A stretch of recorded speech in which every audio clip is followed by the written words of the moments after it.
Hey, 7NB here, and this is pretty much my awesome Microsoft Paint job of how your Poppy build should look like. So as you can see at the very left, at the start, you can choose between going the boots, or you can choose between going a regrowth pendant. It's pretty much your playstyle. If you want to get boots and you pretty much want to be able to slam people easier into the wall, then go ahead and get boots. But if you want to go the regrowth pendant, it makes you more sustained in the lane, and it also means you can get your philosopher's stone faster. Either way you can start, and you can build however you want. It's pretty much all your playstyle, but this is just a general idea of how you should build.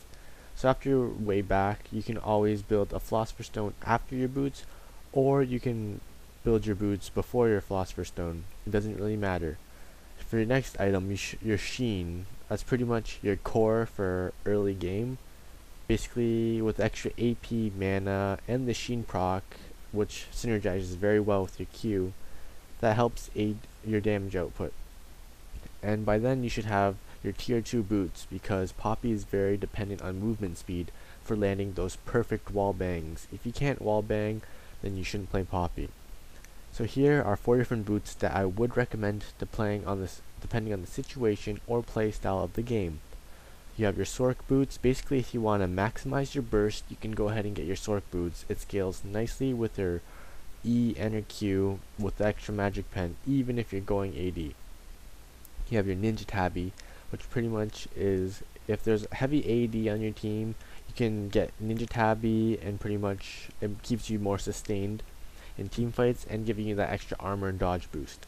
Merc treads, which is probably my top pick most of the time, because most people stack CC, and the extra magic resist boost helps aid Poppy in team fights. It's Merc treads, what can I say? And the swiftness boots is just if you have that playstyle, if you like having that more movement speed, the more movement speed you can catch up to the enemy carry faster and wallbang much easier. So here you can split off into your build into AD or AP. The 2 core items is mainly Trinity Force for AD and Zeals just for the extra movement speed, which can be built back into your Phantom Dancers. And for AP is your Deathfire's Grasp and Lichbane. I'll go into more into AP later on, but I'll explain why you pick these items for AD. Trinity Force, it's a necessity to rush it first, because it gives you the extra HP movement speed and the sheen proc, which helps so much with your damage output. And the Zeal, just because of the extra movement speed and the attack speed, just to increase your damage output and being able to chase the enemy carry and pretty much do more damage output. So you have your Infinity Edge, Phantom Dancers, Madrid's Blood Razors, and Bloodthirster. Pretty much depending on how you want to build Poppy, you can go flat out crit, or if you notice that the team is being a little bit more tanky, you can always grab a Blood Razor, pretty much because it scales very nice with your Q, because percent damage plus percent damage, you're pretty much hitting 10% of their HP per Q, and your Q has like a 3-second cooldown if you have blue buff or something. And also the Bloodthirster, just to keep you sustained in games longer. You also have your Gunblade, which you can go, which is a great item because it gives you that slow on the enemy carry so that you can easily land your combo on her or him.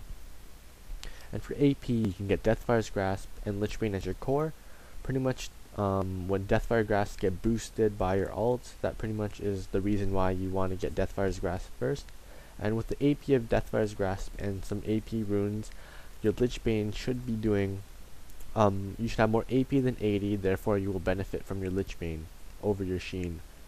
Then for your luxury items, you can get a Rabdon's Death Cap if you want to be flat out nuke, a Void Staff if you notice the enemy team is stacking magic resist, and a Zanya's Hourglass if you just want to have that extra defensive ability.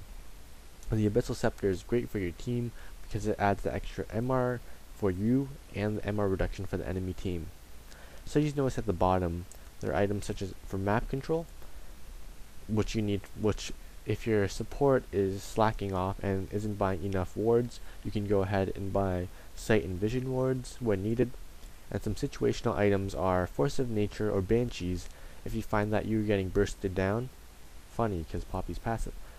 And armor, you can get Thornmail or Frozen Heart depending on what's happening. If you have like a Pantheon or something, I might recommend Thornmail, because Pantheons normally auto attack. And for Frozen Heart, if they say they have like a Vayne or something, someone who scales off attack speed, a Frozen Heart would be a good investment for you and your team. And for Malicious, pretty much, it depends. If you want to have an extra life and you want to be back into the team fights, you can go ahead and get a Frozen Heart. And also, if you notice that the enemy team is warding and then again your support is not buying the oracles, you can go ahead and get oracles. And if they have like a Twitch or an Evelyn or something, you can always get oracles for that.